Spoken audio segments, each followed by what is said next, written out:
Alors en mathématiques, géométrie, nous allons voir les patrons. Dans un premier temps, la définition d'un patron, puis comment passer d'un solide au patron.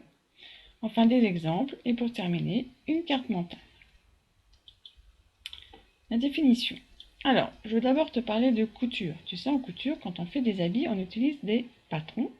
C'est ce qui nous permet de tailler donc, dans le tissu des morceaux. Et une fois qu'on va assembler ces morceaux, ça va former un habit. Tu vois, en bleu, je t'ai mis les morceaux de tissu qu'on va découper.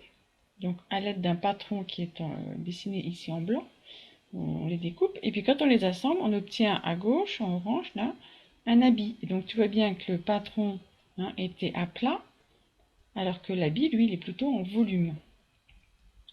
Bien, c'est pareil en géométrie. Un patron, ça va être quelque chose qui va être à plat, un dessin à plat d'un solide qui, lui, est en 3 dimensions, qui est, on pourrait dire, en volume.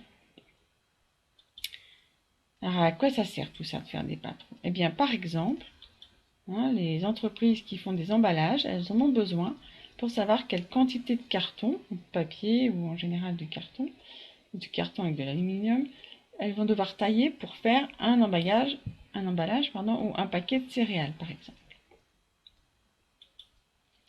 Alors, comme on va passer d'un solide à un patron, là, je t'ai mis l'exemple d'un solide qui est un pavé, dans la famille des prismes.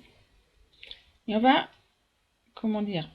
le découper. Imagine qu'on va découper le long de ces arêtes au fur et à mesure. Et on va découper la face qui est bleue devant nous, on va l'abattre devant nous. Regarde. Phase numéro 1, j'ai découpé sur les arêtes la face bleue, je l'abats devant moi. Phase numéro 2, je vais découper sur les arêtes de la face rouge qui est plutôt sur notre droite. Et je l'abats, c'est-à-dire je la descends. Je fais la même chose avec l'autre face rouge de l'autre côté. Phase numéro 3. Phase numéro 4, je vais abattre, donc descendre la face bleue qui est tout au fond, tu vois. Et phase numéro 5, j'ai plus qu'à abattre la dernière face verte. Donc, je reprends la phase numéro 5, tout a été, on pourrait dire, descendu, abattu, mis à plat, exactement. Et puis cette mise à plat, elle est en perspective, on dirait cavalière, je vais la mettre en perspective de face, tu vois, phase numéro 6. Puis si j'enlève toutes les couleurs, phase numéro 7, et ben c'est là que je vais obtenir le patron de mon solide. Alors, un autre exemple de patron, le patron de cube. Tu vois, le cube à gauche, je te l'ai mis et j'ai numéroté chaque face avec un chiffre. Chaque face, imagine en position numéro 2 qu'on coupe sur les arêtes et qu'on va descendre, donc mettre à plat chaque face. On obtient le patron, tu vois. Et puis si je te le remets bien à plat, on obtient le patron qui est en noir et blanc, tout en bas. Et là, qui formerait, alors certains disent un X, d'autres disent une croix.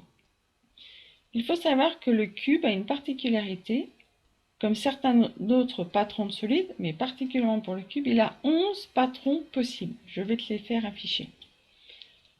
Tu peux faire pause si tu veux tous les regarder. Tous ces patrons te permettent d'obtenir un cube. Alors, la carte mentale. Le patron d'un solide, eh bien, ce qui permet de passer d'une représentation en 3 dimensions, ce qu'on appelle un solide, à une représentation en 2 dimensions, c'est-à-dire que ça va être à plat, dans le plan. Et là, on nommera ça un patron. Donc, chaque solide a au moins un patron, le cube en a 11, et puis chaque patron permet de réaliser un solide. Donc, on va naviguer du patron au solide. Et enfin, quelques exemples. Tu peux faire pause si tu veux les regarder. Tu verras en filigrane blanc, tu as le solide. Et en couleur bien à plat, tu as le patron correspondant à chaque solide. Voilà, j'espère que pour toi, la leçon sur les patrons n'a plus de secret. Sinon, tu peux revoir la capsule.